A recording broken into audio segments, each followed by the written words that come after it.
Al-Fatihah. A'udzubillahi minasyaitonir rajim. Bismillahirrahmanirrahim. Alhamdulillahirabbil alamin arrahmanir rahim maliki yaumiddin. Iyyaka na'budu wa iyyaka nasta'in. Ihdinas siratal mustaqim. Shiratal ladzina an'amta 'alaihim ghairil maghdubi 'alaihim waladdallin. Amin. Jamaah salat zuhur yang dirahmati Allah Subhanahu wa taala, istiwa ketua pelaksana masjid, Bapak Dr. Wahidin yang kami hormati. Kita lanjutkan kajian kita pada siang hari ini di kitab Bulughul Maram sampai hadis yang ke-46. Bismillahirrahmanirrahim. Wa an Utsman radhiyallahu anhu. Dari sahabat Utsman, semoga Allah meridhai atasnya, anna Nabiyya sallallahu alaihi wasallam, sesungguhnya Nabi Muhammad sallallahu alaihi wasallam kana yukhallilu lihyatahu fil wudu'i, akhrajahu Tirmidzi wa Sahihah Huzaimah. Kana yukhallilu, ada itu Rasulullah mengatakan ya, menyela-nyela lihyatahu janggut jenggot fil wudu'i, di dalam wudu. Jadi beliau Rasulullah SAW ketika wudu itu memastikan sela-sela jenggot wudunya itu diusap, diasuh.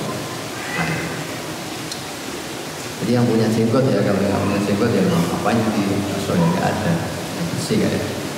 Jadi Rasul memastikan jenggotnya itu bersih gitu ya. Di ketika wudu itu diasuh, dipastikan kena air dan enak. Dikeluarkan oleh Imam Tirmidzi dan disahihkan oleh Ibnu Huzaimah.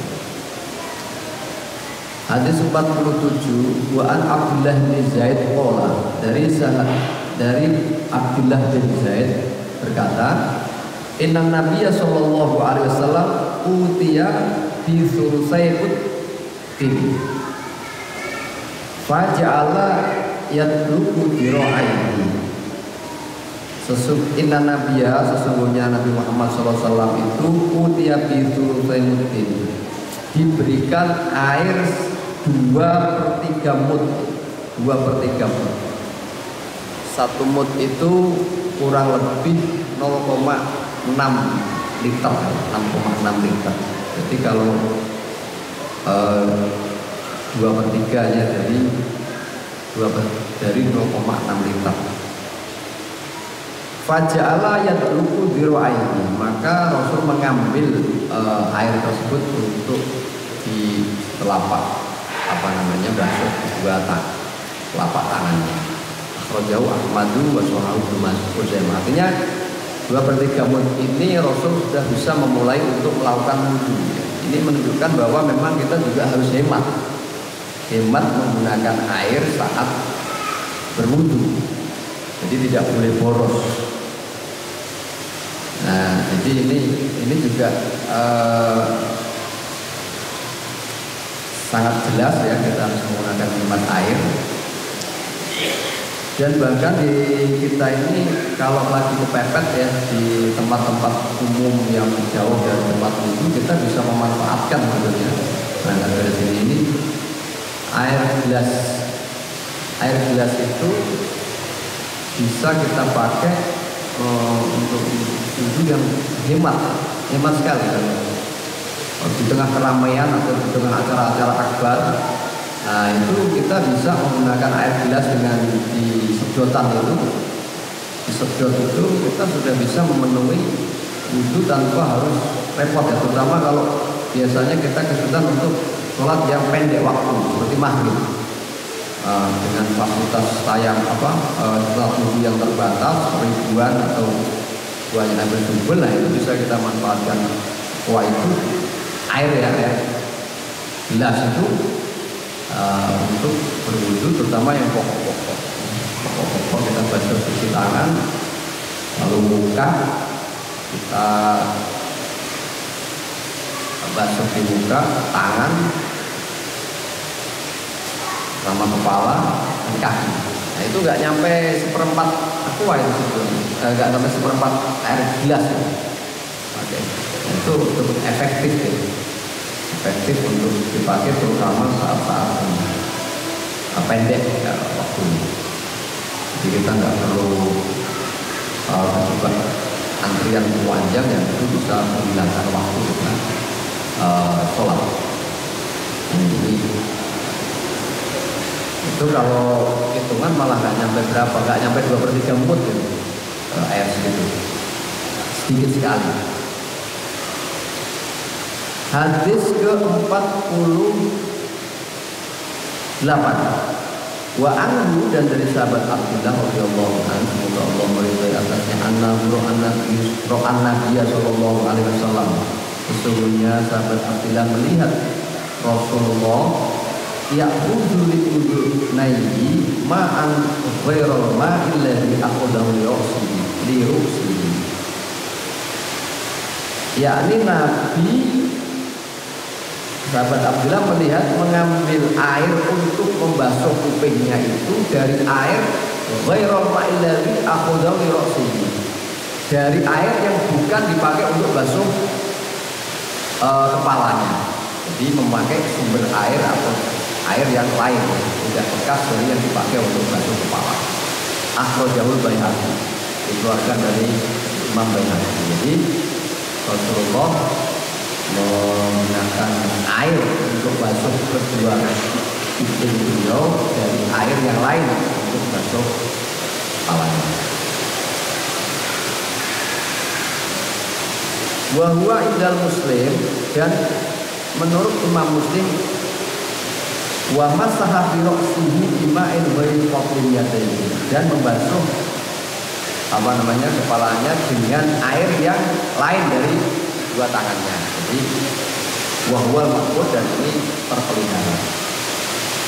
Jadi intinya air yang dipakai untuk basuh itu bukan air bekas sebelumnya ya, itu air baru. Kalau kita di keran ya aman, karena pasti kocok ya.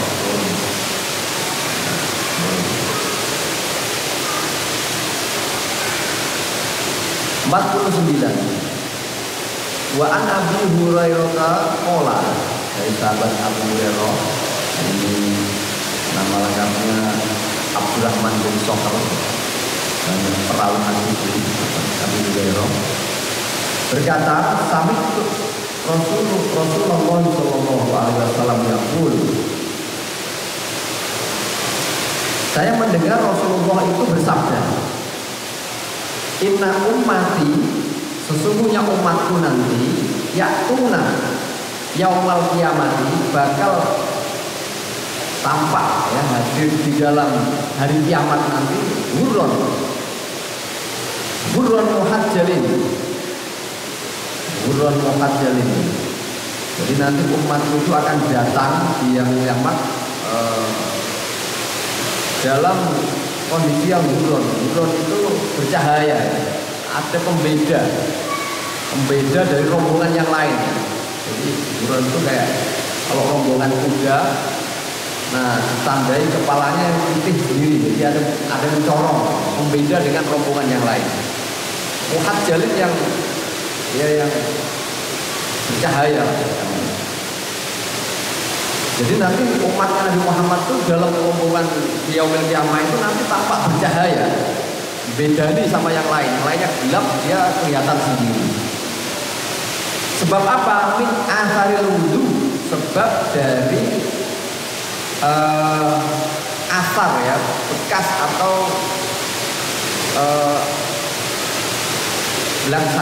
pelaksanaan wudu. Jadi karena kita wudu, nah bekas kita wudu itu apa asar ya, asar itu kayak bekas gitu. Karena kita wudu maka itu ada burun muhajjal. Jadi paman istafa aminkum, jadi karena sebab wudu nanti umatnya itu nanti bercahaya. Faman istato'a, maka barang siapa mampu minkum dari kalian semula, ayyutila hurratahu falyafal, maka hendaknya memperpanjang cahayanya itu falyaf'al, lakukanlah, muttafaq alaih, hadis Imam Bukhari. Artinya orang yang punya wudu, ya punya wudu itu nanti di akhirat itu cemplorok, cemplorok itu ya bersih, apa beda, ya enak ya karena ada cahaya di dalam wajahnya itu, karena berkat wudunya itu. Maka kalau orang-orang tua kita, ulama-ulama kita itu salah satu amalan untuk membuat kita selain cemplorok itu dan menenangkan, ijazahnya itu mendawamkan itu, artinya kita nggak pernah batal. Jadi begitu batal itu batal waktu wudu. Nah ini kayak apa nanti cemplorotnya di akhirat? Karena dia tidak pernah ada asal suci terus, hidupnya suci terus, nggak pernah dalam keadaan kotor. Nah, itu paman istatu aminkum, barang siapa dari kalian mampu ayyudilau qurratahu falyaf'al, maka lakukanlah untuk memperpanjang satu cahaya yang lorong tetap dari orang yang melaksanakan wudu. Jadi kalau kita nggak malas, musuhnya wudu kan malas gitu. Musuhnya wudu ya malas, apalagi kalau malam kita kedinginan atau hal-hal yang membuat kita emang nggak nyaman kalau kena air ya. Dan dampaknya dari wudu ini luar biasa. Ada tambahannya. Muttafaq alaih wal lafzul muslim. Hadis bahkan Imam muttafaq alaih Bukhari Muslim, dan juga lafaz teks yang sama untuk Imam Muslim. Begitu ya, luar biasa ya barokah wudu. Kalau kita bisa mendawamkan, pasti kita terjaga juga, karena orang bersuci itu setan juga enggan untuk menggoda kita. Jadi detik-detik kita juga dengan wudu istilahnya lebih terjaga itu dari rayuan-rayuan, godaan-godaan nafsu-nafsu yang menjadi kita berkali. Bahkan kalau orang marah, lagi kita terselimuti amarah yang meledak-ledak, cara paling bagus meredamkan kondisi marah kita ini gampang ya, kayak api ya, air yang paling bagus ya kita wudu. Dengan wudu orang jadi tenang, menenangkan dengan ledakan. Setan api, ini air bersuci. Hadis nomor 50, wa an Aisyah radhiyallahu anha, dari Aisyah, Sayyidatina Aisyah radhiyallahu anha, adalah istri Rasulullah sallallahu alaihi wasallam, istri dari sahabat Abu Bakar. Beliau ini, Siti Aisyah ini nikah kecil sama Rasul. Karena nikah kecil, Siti Aisyah ini juga meninggal di waktu masih muda. Beliau ini berarti menemani Rasul di Madinah dengan kurun 10 tahun waktu hijriah. Berarti kurang lebih umur 18 tahun lewat itu Siti Aisyah udah janda. Bayangin ya, Siti Aisyah itu janda di umur 18 tahun, masih muda sekali. Dari itu Aisyah produktif sekali. Memang dia menemani Rasul masih muda, brilian, cerdas, rekamannya banyak, sehingga peran hadis paling di antara terbanyak 3 besarnya adalah Sayyidatina Aisyah. Jadi setelah beliau ditinggal Rasulullah, betul-betul berjuang untuk Islam, ya, tidak ada kegiatan lain. Waktu itu sahabat ada yang ngincar, kira-kira gitu, ngincar kalau Nabi meninggal saya mau nikahi, ya, tidak boleh. Ada ayat yang tidak boleh diturunkan, tidak boleh, dan Rasulullah SAW itu dinikahi oleh sahabat. Jadi Aisyah ya, janda sampai meninggal beliau. Wa ana Aisyah radhiyallahu anha qalat, dari Sayyidatina Aisyah berkata, karena Nabi sallallahu alaihi wasallam, ada Rasulullah Nabi yuk cibuhut tayammunu fi tanah kulihi. Yuk cibuhut tayammunu, Rasul itu menyukai yang serba kanan. Memulai yang serba kanan. Fi tanah kulihi, di dalam memakai sepatu, memakai sendal, alas kaki ya, tanah kulihi. Watarot julihi, dan di dalam nyisir rambut itu mulai yang nyisir kanan dulu. Wa tuhurihi, dan dalam bersuci. Wa fi sya'nihi kullihi, dan di setiap segala sesuatu yang beliau mulai. Kullihi, seluruhnya. Muttafaq alaih, hadis muttafaq alaih dari Imam Bukhari Muslim. Nah, jadi Siti Aisyah ini kan menemani Rasul hari-hari ya, karena istrinya. Dia mengatakan Nabi itu menyukai yang serba kanan, memulai kanan. Jadi kalau dia pakai sendal, sepatu pakai kanan. Kalau nyisir yang kanan. Kalau bersuci, maka kita kalau bersuci kan ya, tangan kanan dulu, terus tangan kiri. Tangan kanan dulu, tangan kiri. Dan semua fi sya'nihi, semua perbuatan Rasul dimulai yang serba kanan. Jadi kita pakai baju selongsong celana kan kanan kiri ya kan, pakai dulu yang kanan baru yang kiri. Pokoknya ini kalau ingin sunnahnya Nabi, kita memulai yang serba kanan, nyisir juga kanan. Nah, kalau masuk masjid, masuk begini, kita juga mulai yang kanan. Keluar kiri, tapi pakai sepatunya tetap kanan. Gitu ya. Kayak seperti itu kalau mengikuti Rasul ya, semua bisa kita ikuti, luar biasa. Hadis nomor 51. Wa an Abi Hurairah qala, dari sahabat Abu Hurairah lagi berkata, qala Rasulullah sallallahu alaihi wasallam, berkata Rasulullah sallallahu alaihi wasallam, idza tawaddatum fabda'u bima yaminikum. Jika kalian berwudu, hendaknya memulai dari yang kanan. Akhrajal arba'ah wa ashabul Khuzaimah, mengeluarkan Imam 4 dan disolehkan oleh Ibnu Khuzaimah.